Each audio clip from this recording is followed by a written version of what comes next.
Assalamualaikum warahmatullahi wabarakatuh.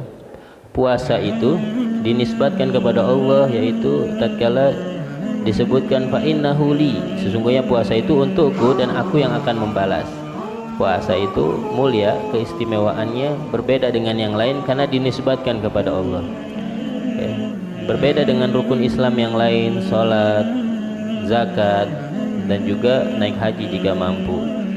Lalu Al-Imam Al-Ghazali juga menyebutkan dua poin yang kenapa puasa itu menjadi sangat mulia dan berbeda dengan ibadah yang lainnya, yaitu adalah sesungguhnya rangkaian ibadah puasa itu adalah berupa menahan dan meninggalkan.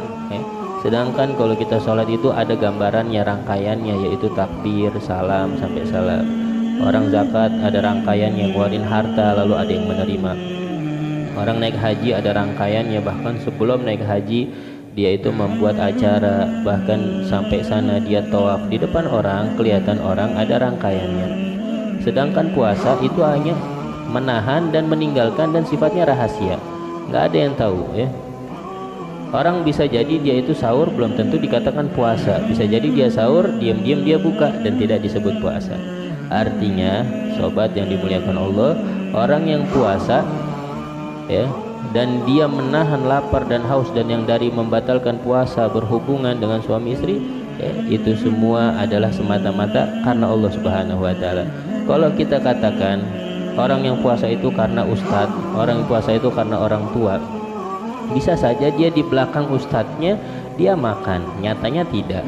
Bisa saja dia di belakang orang tuanya diam-diam dia membeli makanan minuman lalu dia makan dengan sendiri-sendiri ya, dengan sembunyi-sembunyi. Namun nyatanya tidak. Artinya betul-betul puasa itu sifatnya rahasia, dan rahasia itu adalah bentuk keimanan kita kepada Allah Subhanahu wa taala. Itulah kenapa istimewanya yang daripada ibadah puasa tersebut, karena orang yang berpuasa itu insya Allah pasti karena Allah Subhanahu wa taala. Makanya fa innahu li, sesungguhnya puasa itu untukku dan aku yang akan membalasnya.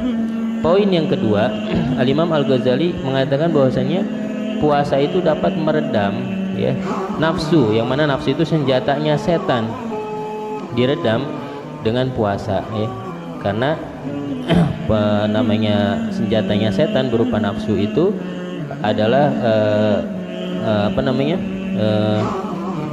musuhnya Allah Subhanahu wa taala. Setan itu memiliki senjata yang berupa nafsu syahwat tadi, dan itu bisa dikuatkan dengan makan dan minum. Dengan puasa maka syahwat tadi akan meredam ya. Di hadis yang lain juga dijelaskan setan itu mengalir di tempat mengalirnya darah, maka sempitkan aliran setan itu, yaitu di tempat mengalirnya darah tadi dengan lapar ya. Nabi juga mengatakan kepada Sayyidah Aisyah ya, dawimi ababil jannah, senantiasa ketuk itu pintu surga, senantiasa, kata Rasulullah. Maka Sayyidah Aisyah mengatakan bimaza, dengan apa? Lalu Nabi mengatakan bilju, dengan lapar. Keutamaan ini mudah-mudahan kita dapatkan, dan balasannya nanti kelak di yaumil qiyamah kita masuk ke dalam pintu surga yang berupa rayyan, ar-rayyan, khusus bagi orang-orang yang berpuasa. Wabillahi taufik, wassalamualaikum warahmatullahi wabarakatuh.